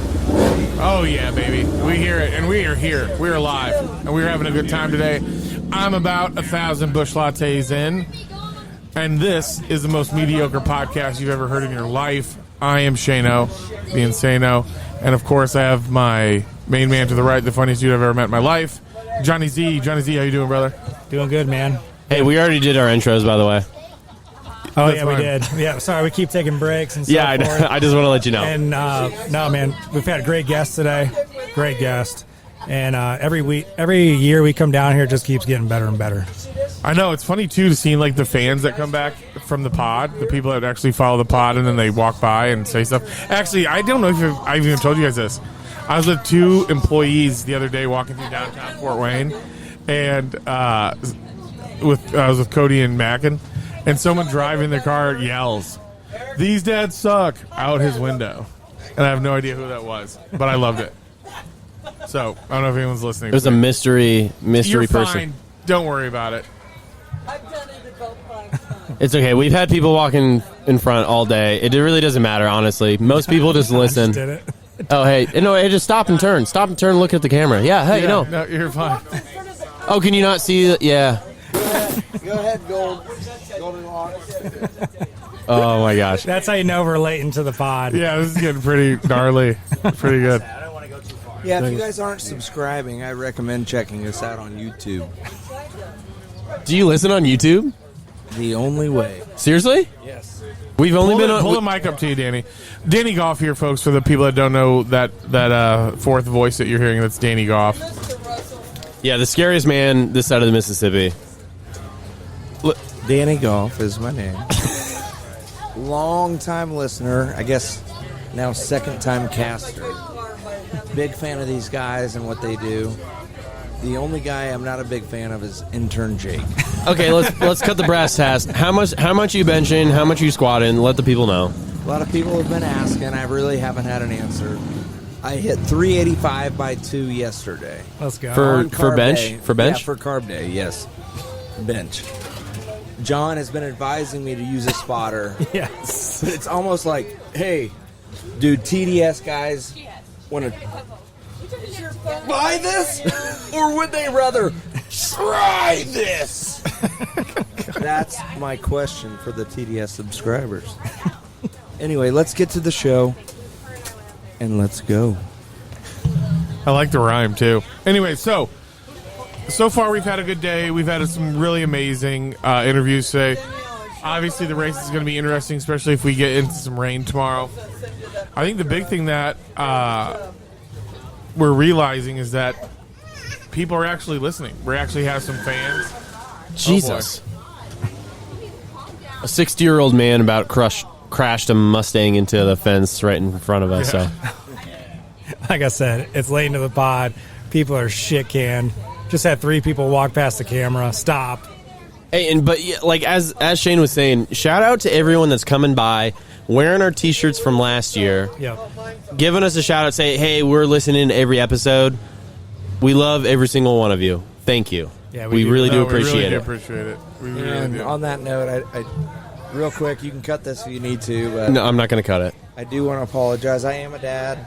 I'm also a dad. Are you a dad yet? I have a dog. His name's Steve. Not the same. Respect, though. Not Respect. the same. Respect to Steve. Anyway, I do want to apologize. I have not been here in the last couple years, and I made it a priority, despite the rumor mill and all the gossipers out there. I got here today. Yep. Before noon. Before noon. Last year you ditched us for a tea time. True. Tomato. We don't know. We don't know. So you got here before noon, 12 high noons deep. How many have you had today? Do you know, Danny? Had what? Drinks. Yes, we're counting beers.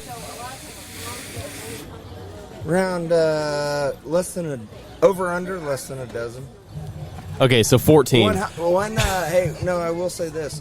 I did have my only rule, and it was a rule. Oh, hold on, they got a camera behind you, brother. All good. It was a rule I learned from my father.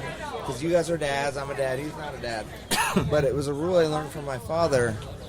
No Bloody Marys in the afternoon. No, that's a great rule, dude. I only do a Bloody Mary in the morning. That's wait. Okay, wait. So your dad specifically told you this? Not like telling me. Well, it wasn't a commandment. Please hold this closer to your mouth. But no, I'm only curious because I frequently drink Bloody Marys past 6 o'clock. I would not recommend it.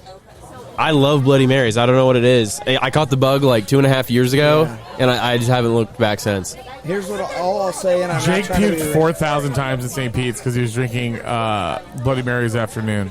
You say Drake? Yeah, he drank Bloody Marys afternoon. And then he's saying I puked. nonstop. I did puke a lot. Oh, I thought you said Drake. It upset my tum-tum. We've went over this. Anyways. I thought you guys were talking about Drake from Toronto. So, Dan, we've been wanting to get you on every year here. Now that we finally got you, which obviously third year, hat trick here.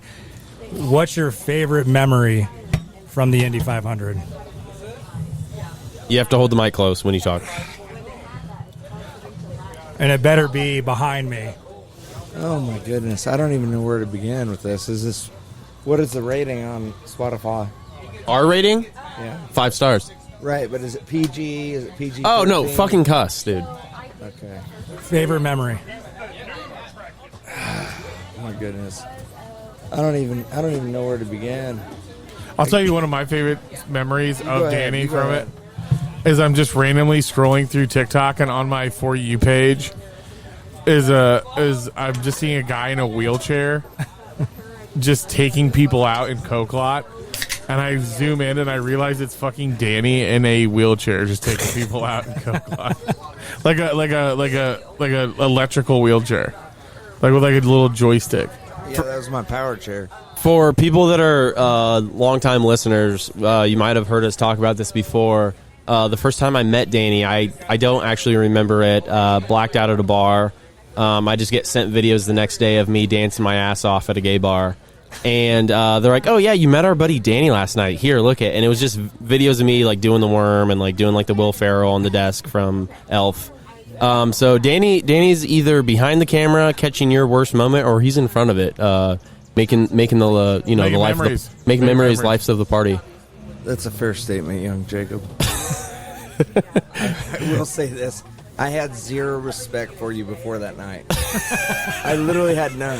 These guys were like, he's our intern. We treat him like shit. He takes out the trash. He cleans the toilets. Okay. All this stuff. And then that night happened. And Shane, it was like, I don't know how to explain it. It was almost like a magic genie.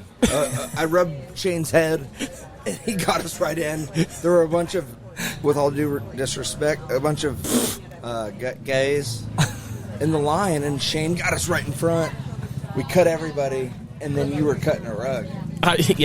Whenever I get past like 7 beers, I can't help myself but dance. That was with my fiance Angela. Okay. So I don't remember that. That's fun.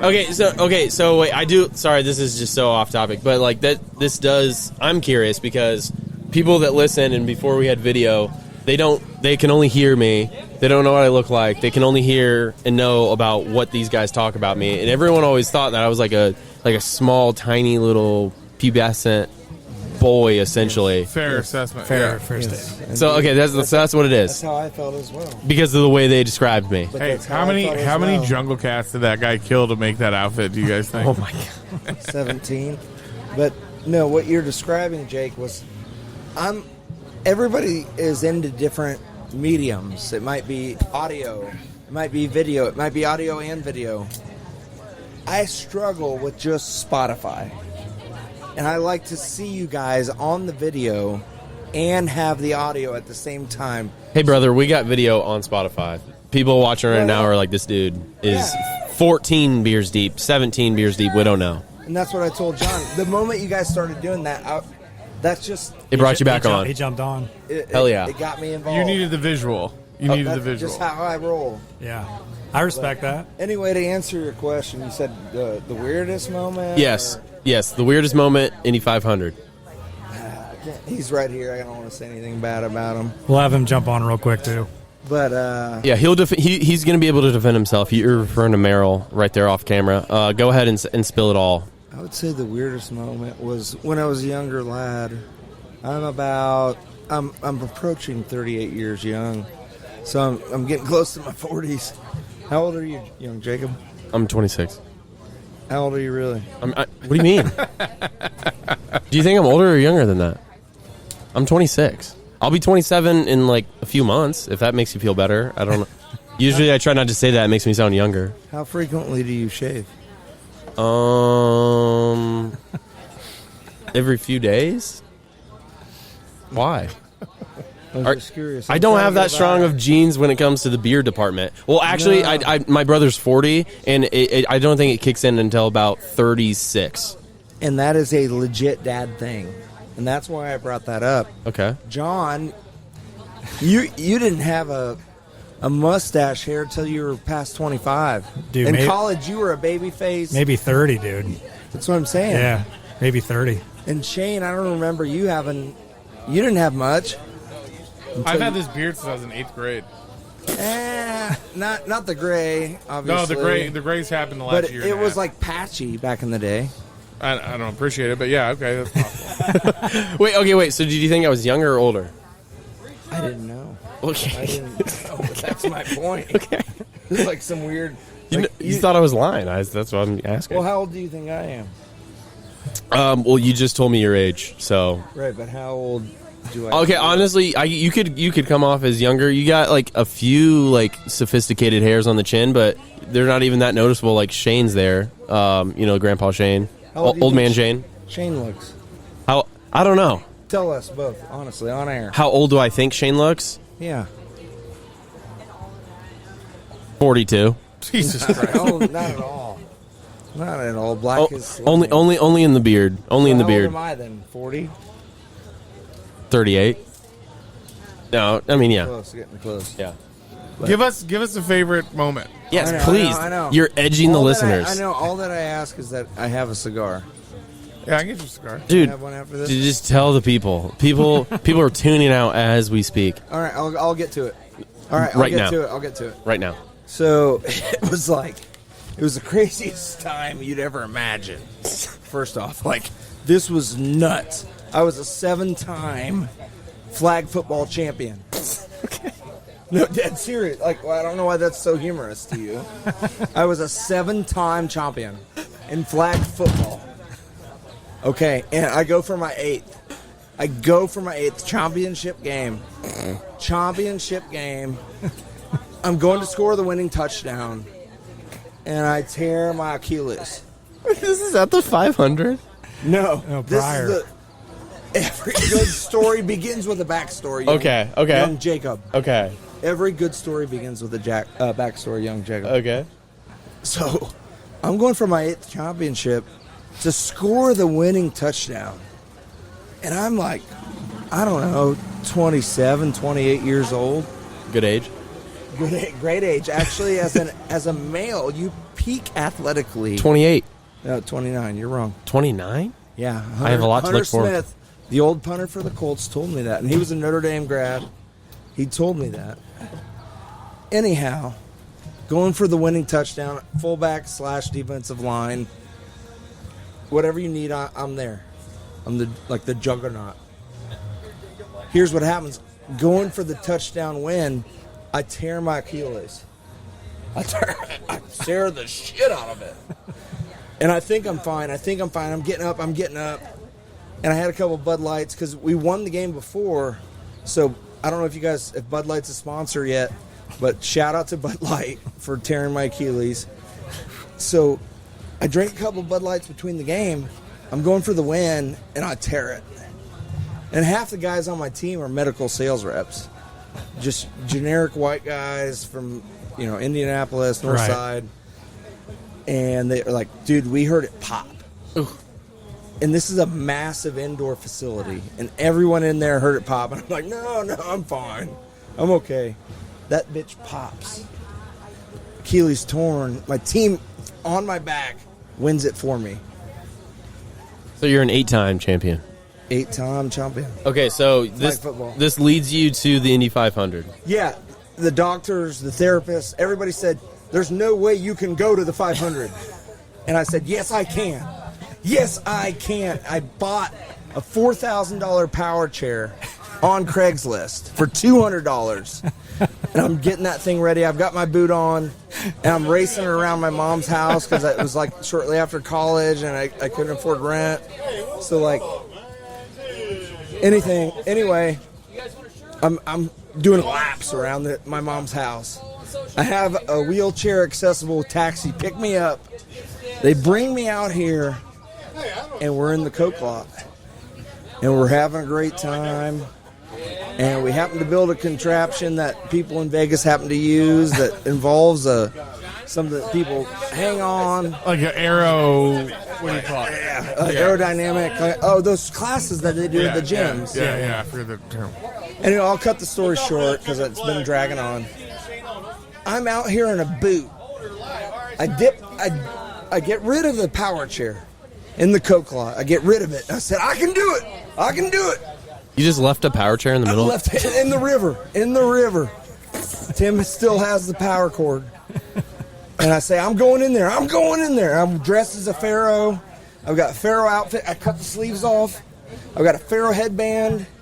I'm like an Egyptian. I'm walking like an Egyptian. I'm feeling like an Egyptian. And then out of nowhere... Walk like an Egyptian. No, and then out of nowhere, this douchebag named Schaefer comes up. I'm like, I kind of know this guy. And he elbows a handicapped Dan out of the way. I'm front row. And I just told him that day, I go, hey, it might not be today, but at some point in life, I'm going to kick your ass, buddy. I'm going to kick your ass. And I haven't done it yet, but moral of the story is I kept going. Yeah, I was handicapped. I kept fighting. 8-time champions Going showing up front. Next thing you know, my right arm's around my brother Tim. He's over here somewhere. We're front row. Tim's got an inflatable cake from Amazon.com that he ordered. And he's been waving it around for about 2 hours saying, cake me. And then all of a sudden, Steve Aoki jumps off stage. Yeah. comes up, points at us, and cakes me and Tim, and Schaefer didn't get a piece of it. Love it. Man, fuck Schaefer. So, I don't know. I dragged that out, but I wanted you guys to know the backstory. So, there's only a few. It's a special club. There's only a few people in the world that's been caked by Steve Aoki. It's almost like being in the club. It's almost like being in a club where the people that have had a handshake with Frank Sinatra, right? It's the same club. And there's only a few in the world that have been hit in the face with the cake by Steve Aoki, and you are one of them. Thanks, brother. Respect, man. That's amazing. 8-time champion, fought his way to the Coke lot. Schaefer, if you're listening, your days are fucking numbered, brother. Your days are numbered. Well, good deal, Dale. Well, we appreciate you getting on. We're going to get Merrill to jump on here. Yep. But again, hey, 3 times, baby. You finally got here. Third time's a charm. Thank you, guys. This is our good buddy, Jordan Merrill, who jumped on the last year. He is a Carb Day champion, but soon to be a dad. Yep, soon to be dad. I would say also, at this point, I think I'm your most recurring guest. Absolutely. Until you have Tim on like 10 minutes later. Yeah. You got on the Christmas special, Buffmas. Been on all the race ones. All the race ones. But more importantly, man, the biggest thing is when we grew up, you were like, nah, man, never going to be a dad, and now this is exciting times for you around the corner. This is awesome, dude. We're pumped for you. Tell us what's going through your head. Yeah, look, man, I'm pumped, too. Everything's gone through my head, right? Let the listeners know what's going on in your life right now. Well, the listeners could probably assume at this point that, yes, I am going to be a father, and it is coming very soon. July 17th, we're ready to bring a boy into the world. Awesome, dude! Man. Congrats, man! It's so much fun. We're 53 days out from the expected due date. So yeah, life's about to change, man. Is he gonna be a Carb Day baby? Yeah. Our Buff's fat. Yes. Yes. Yeah. But no, man, we're very, very excited for you and Taryn. Like, you guys are going to be great parents. It was so fun. I was telling Merrill last year we were hanging out, and I was talking to his wife about it. I was like, oh, man, kids are great. At the time, it's like we had just had our 4th, too, so it was, like, really fresh. And it felt like a couple weeks later, you know what I mean? I'm looking on Instagram. Next thing you know, bam, you see the announcement. It's like, fuck yeah, dude. Yeah, Let's dude, go. life can change so fast. I mean, like, we were literally out here last year going, I don't think it's going to happen for us. We're probably just not going to have children. Yeah. Bang, here you go. And she's been a trooper, dude. She was here yesterday, right? She's here today. She's right behind passing me. out shirts for us. Yeah. And she's pregnant, people. I mean, she's been a trooper in all means of life, but, like, as a pregnant wife, like, she's crushing it. Yeah, no doubt. So I'm very lucky in that regard. Absolutely, man. So, yeah. So, like we always ask, man, I know you had a good memory last year. What's your second favorite memory of Indy 500? It's probably got to be the kid coming up, right? Just knowing it's right around the corner. Yeah, I mean, I knew you'd ask this question, and I didn't prepare for it. You know what I'm saying? Because I was like, I'm not sure I have another memory. Yeah. Most of the time, I'm just blacked out, every year, right? So I really don't have another one for you, but, as far as the kid coming into the picture, I've got a chance to witness the way that Tim, manages his children around the track. Right. And I've always thought, like, I envy that right there. Oh, hell Like, yeah. I want to be able to be the father to a child that can, like, get them immersed in what's happening here, because this shit's special. Like, I just think about, like, let's look at the last 5 hours that you've had. You've had Dale. Yep. You've had Kelly. You had a dude run a campaign on your podcast. Then you got a chance to speak to golf for 6 hours. Right. When he was supposed to be on here for like 3 minutes. But, now you get a chance to speak with me, right? Right. Like, think about having your child here just immersed in this special environment. There's nothing like it. Right. It's so, like, to give you a memory, I wouldn't say that I exactly have one. I would probably tell the exact same story 10 times in a row. Sure. But I would say that I want my child to be able to grow up in this atmosphere and enjoy it the way we enjoy it. Yeah, I love that, dude. This thing is just something special that is unique. And you can tell, if he too. grows up being an Eric McNeil voter, I will support my child. You know what I'm saying? Yeah. No, I think it's a big thing too. Like, as a dad, you're continuously trying to make sure that you're creating those memories and those things that they can latch onto as they grow up. And so, I mean, race day seems to be like a really great fit, right, for that. So yeah, it's one of those unique experiences. I grew up down here. Like, I was coming to this place. If we want to go down memory lane, like, I was getting pulled out of school back in the day to come to Carb Day. Like, that's how big of a deal it was for my family. Yeah. So I intend to try to do the same thing with my child, right? I want him to be immersed in this, to have that opportunity to experience the rage that is the Indy 500. Even if it's just like playing catch, riding your bikes out front in the street, like, just doing that is going to be a great memory for him. Right. It doesn't have to be a big, expensive, elaborate thing. Right. It's just about the activity. Well, that's pumped. Yeah, I'm pumped for you, man. That's exciting. And this time next year, we'll have a little one running around here. And what's cool, like, how you say you envy, like, what Tim had, like, it's so obvious, dude, that, like, you two grew up in this. Right. You know what I mean? Like, it's so natural to you guys, and, like, the way you make people feel welcome to you. Like, you guys let us set up here, which is just insane. But, like, I try to tell people back in Fort Wayne, man, you got to get down here. You got to get down here. There's nothing like it. My goal is to get him to go to one race before he passes away, right? Like, you got to go to one just to be able to see the engine start and watch those dudes go. You've never been to a race? No, I'm definitely going to go next year for sure, 100%. What the fuck? I had no clue you've never been to a race. I thought for sure you'd been. He's a late guy. All these years. I mean, he's been to the Coke Lot with us, right? Nope. No. He never came. Never went. It's literally my nightmare. Yeah. He's bougie, dude. He's got some female tendencies to him. Yeah, I need like a nice hotel room. Jake, have you been to a race? Yes, of course. Are you lying to me right now? No, that seemed like you had hesitation. No, I've been like twice. Like twice? Or have you been twice? Yes. I have either been 2 times. I'm trying to think if there's a third. All right, there hasn't been a third. There probably hasn't been. Wow, I'm blown away. I honestly thought that Shane has like had a whole experience out here. It's shocking, right? So like this is it. Like coming down here doing the pod, that's like your track experience. That's like, so far. And it's a hard sell to get him to do it. All right.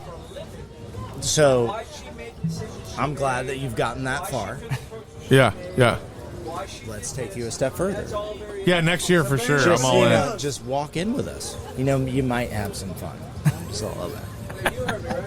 Yeah, next year for sure. Big time. Okay, I'll hold you to that. I'm going to hold you to that. He's such a fucking liar. What was the first text he sent this morning? Do I really have to go? Look, dude. Did I really text you? Yes. Yeah. Look, Shane, I've had some times with you. Oh, yeah. I know that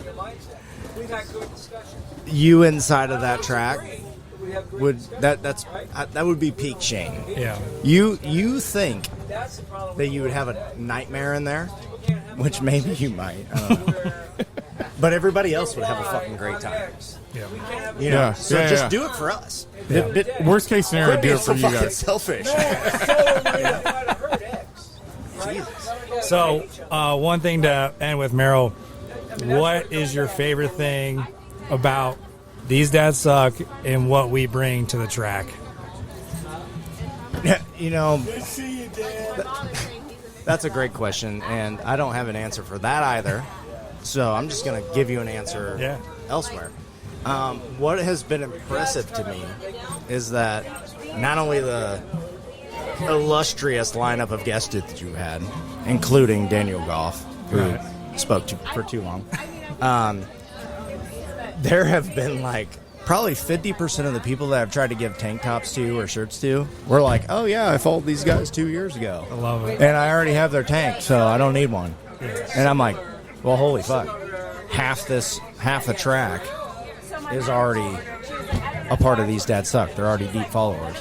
So for me, I think the influence that you guys have down here in Turn 1 is only growing, and it's impressive, frankly. Because we appreciate that. Literally, it's 50% of the people are like, oh yeah, I got one of these last year. I came back here because I wanted a hat this year. I'm like, fuck yeah, that's what we need. So yeah, I'm jacked. But I want to bring a segment to the pod. Right. We've talked about, we opened up about the fact that I'm going to be a new father. Sure. This is These Dads Suck. So I want to hear from the two of you. I need some advice, right?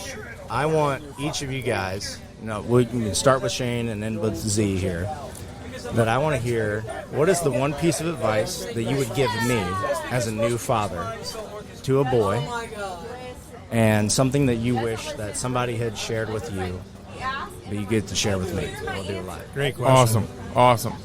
Let me give you my first one. Or I'll give you one. My voice, the voice that you talk to your kids with is what your boys will hear inside their head.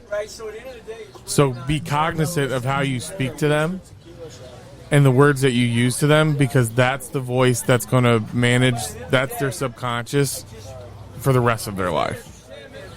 So if you speak to them as a leader, if you speak to them as somebody that they look up to, then that's what they're going to give for other people, their friends, their family, their future children.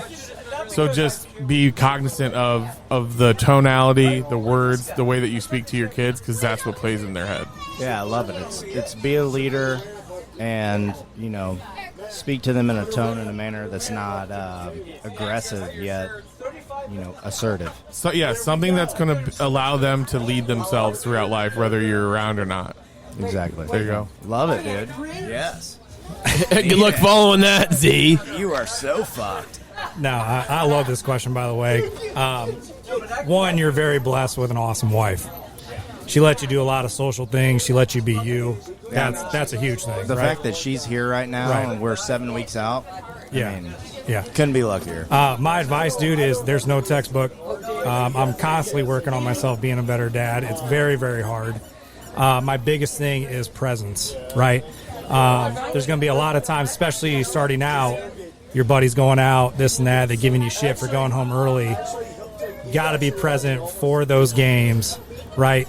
Always being there in the stands, just when they look over, like you're there, right? Presence is everything, and to piggyback off Shane, the tonality that comes out of your mouth, that sits with them. So I've tried to get better, because all my dad did was just rip me a fucking new one, right? You're talking to the same guy, right? Right. The way that you speak to him and the way that you speak to your wife. Oh, that's a big one. Goes miles. So, like, if you're the way that you talk to Taryn, that's the way they're going to speak to their girlfriends or another girl in class or so forth. Well, Dad future does wives. Yeah. Their future wives. So, like, how you treat Taryn is what they see, and so be super cognizant. That's a great one, Zolnik. Yeah. Hell yeah, that's pretty good. Yeah. Thank you. Done. Appreciate that, dude. I love that, and I would say the same to you guys on like podcast wise, right? Like, because I'm holding the mic, and all I expected was that you guys would put it in a koozie like you did for Danny, right? And I didn't have to hold it. So, no, man. Thanks for coming on. We're super excited for you. Congratulations. We appreciate you, man. Yeah, dude, you're the man. We appreciate it. You guys are the best. MVP, I love man. you guys. Yes, we'll sir. see you. Respect. Thanks, man. Timmy. All right, so here's my first question for you, Tim. For years, you've been able to kind of bring this place to life because of some of the support that you had from close family and friends. This year, you've done this completely on your own. No. If it looks like it. No. Danielle. Okay, Danielle, of course. Yeah, your wife. Talk about this experience compared to last year's. All right, so or the past years. Yeah, so I can't, like, I'd be remiss to not shout out Danielle. Like, if I fucked it up, I'd be out of here. Like, if Danielle was out of the picture, I would not have this spot. I'd be probably back in the Coke lot, slumming it, like waiting for C to come in his Audi. Would you have, an Audi? Saab. A Saab on Wednesday night, coming in sideways to I don't even know what the song was, but he would blare his music on the Saab, coming in sideways into our campsite. You didn't know if Z was coming or not because he's so shifty. He would show up in his thing, and yeah, we'd be back in the Coke lot with. Whose kid is that? Shut your baby up. Schaefer. Shut your baby. Hey, shut your baby up. All right, that's it.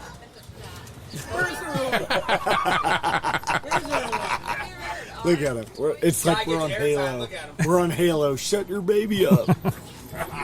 No, I'll be honest. Danielle was the full shout out for this place. Her family, her connections, Terre Haute, Brazil, with Timberland Lumber, with Brad Emmert.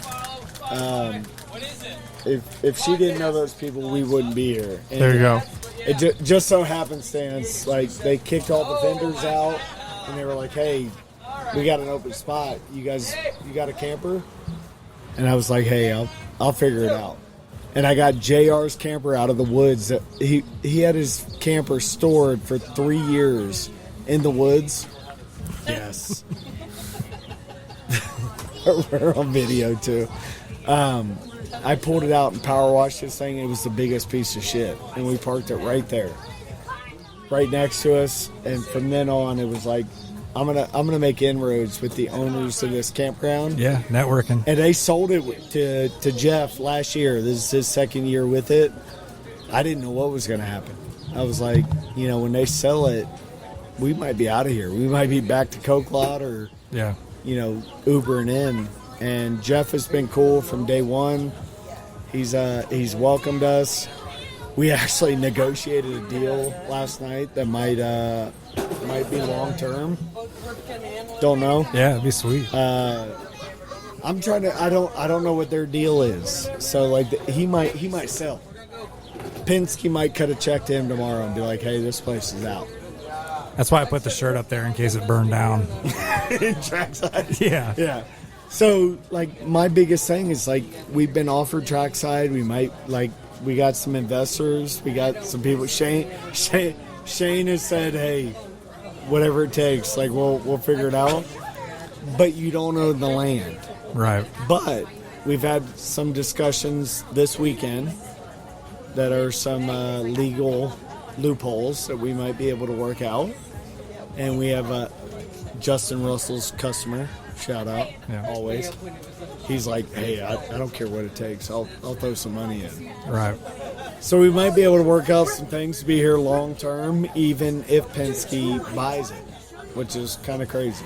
A lot of drama with Penske, man. I can't wait to see how this unfolds, man. Everyone that's got on's talked about it. The guy's checkbook is bigger than all of them. I know. Yeah. By a long shot. Well, I'll say that this. kind of speaks to how special the place is, right? Like, I mean, we're right here. We're right on the main drag. Like, he wants to shut it all down. He wants to turn it into like a Georgia Street. Sure. Like, that'll be cool. Like, I'm pretty pumped about that. Like, if he shuts this whole thing down, and it's walking only, because if you walk across to Main Street, downtown Speedway, Clayton Anderson was there last night. Shout out Clayton. It was a fucking blast, man. Like, live music, the whole place was hopping. We had our kids out there. If this whole place is that, unbelievable. Like, still pretty sick, yeah. Yeah, it'll be awesome. We'll see what they do. I don't know. Well, I'll say this, man. We've been coming down here now for a couple years, and if you didn't have this spot, which we're super thankful for, we probably would never, one, showcased it, gotten the spotlight that we've gotten the followers that we've gotten, and all because of you and your connections and your family. And Danielle. Yeah. Danielle. We're able to be right here on turn one, man, and it has really, helped us. I mean, damn, dude, we first did T-shirts and shit here. Like, this was the first spot, dude. Yeah. And to see people come back with shirts from the prior year. From first year. Yeah, from first year. From Australia, England, like, worldwide. It's wild. We don't get to experience any of that without your guys' family and connections to this spot right here. So we really, really appreciate it, brother. No, dude, thanks, Tim, man. You've been the best. Amazing host, one of the best dudes ever in the world. When it comes to just, like, being a good friend, a good pal, a good dude, does not get any better than this guy. Outside of myself trying to get this podcast actually recorded, I would say Tim's probably the second man, even above you two, for being like, hey, when the fuck are you recording? Get in the fucking studio. Get a podcast out there. You guys better be on your shit, because I'm on. He is. I'm on your schedule, even though I don't know your schedule. And I appreciate it, because you're always there to make sure that they're getting on their shit. So I appreciate it. Mom, give me a beer. Awesome, dude. Well, hey, Timmy, we appreciate it. Everybody, thanks for listening to the pod. This has been a big episode for us. Next year, we got some new people lined up that we're going to add to the interviews, so we're going to be excited about that. Add to the Penske drama. Yeah, and the Penske drama too. I want to kind of follow up on the Penske stuff on the next episode of the pod too, just to kind of circle everything around. But hey, Tim, thank you so much for hanging out, fellas. It was a great time. What a day, baby. What a day. What is the day? Make sure you're following us on Instagram. What a weekend. Make sure you guys are watching us on Spotify and Instagram, or on YouTube as well. And we'll lead off with this. Jake, it's 2 a.m. You've been drinking all day out here on the street. You walk into trackside, you go into the bathroom, you open the door. Trough. What do you see?